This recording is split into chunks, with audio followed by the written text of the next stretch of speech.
Shedeur Sanders' NFL debut was everything the headlines promised: messy, revealing, and impossible to ignore.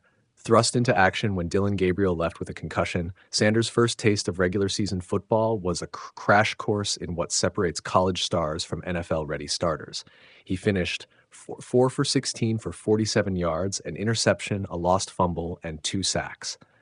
On paper, those numbers are brutal. In context, they tell two stories at once: one about raw talent, underprepared for the moment, and one about a team construction and development plan that never intended to throw him into the fire this early. Let's be blunt. The mistakes were predictable. Sanders had almost no live first-team reps during the season. He hadn't been working with the Browns' starting receivers in game speed reps. He'd spent the year practicing behind a starter the staff was determined to develop, and then, mid-game, he's asked to do the impossible. Timing and route nuances that look minor in camp become game-deciding in the NFL.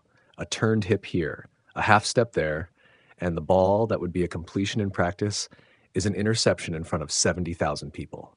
That's not an excuse so much as an explanation. There were promising flashes in that half game. Sanders hit a couple of throws that showed big play feel: a deep ball that nearly connected in the corner, and a 25-yard strike that nearly tied the game late. Those throws remind you why he was on scouting radars: touch, arm talent, willingness to make tight throws. But the baseline issues were also on display: holding the ball too long, predictive mechanics under pressure, and a tendency to drift backward instead of locating a throwing lane. Against a Ravens defense that specializes in pressure and disguises, those habits got exposed quickly. Off the field, nothing about Sunday was easy. While Sanders was making his debut, his home was reportedly burglarized, a jarring reminder that the life of a high-profile rookie comes with risks beyond the game.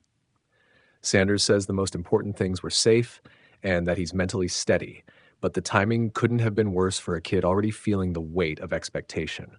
That kind of personal disruption can sap focus. It's also a reality many players now face with the spotlight they carry.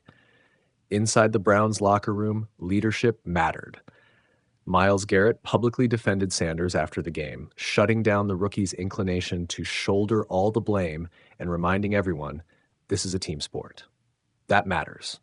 When elite players rally around a young quarterback, it gives the staff room to develop him without turning every poor snap into a referendum on draft strategy or competence. What does this mean for Week 12 in Las Vegas?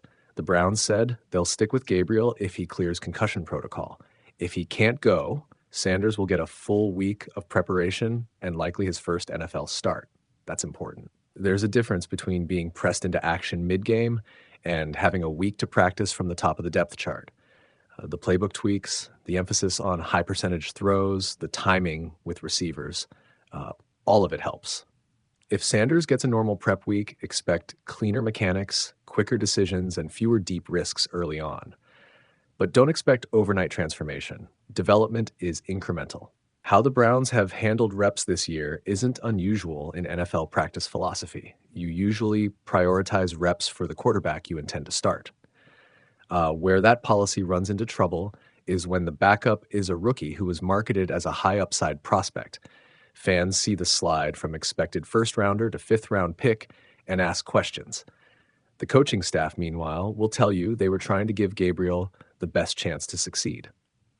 Both perspectives have merit. Neither guarantees immediate answers. The real test will be consistency. If Sanders earns starts and proves he can process the NFL speed, making quick reads, getting the ball out on time, and protecting the football, then the Browns have an intriguing developmental path. If the mistakes persist, the team will be back to square one, asking whether short-term stopgaps or a longer rebuild makes sense. Either way, Sanders' debut removed uncertainty. We now have tape, data, and a clearer sense of timelines. Bottom line, what we saw on Sunday was raw talent, not finished product. The rookie flashed the traits that made him a draftable prospect, but he also revealed the fundamentals he must clean up. A week of first-team practice, some coaching focus on decision-making under pressure, and stability off the field could lead to a very different performance in Vegas. Expect progress, not miracles. And judge him by growth over the next few starts, not a single chaotic debut.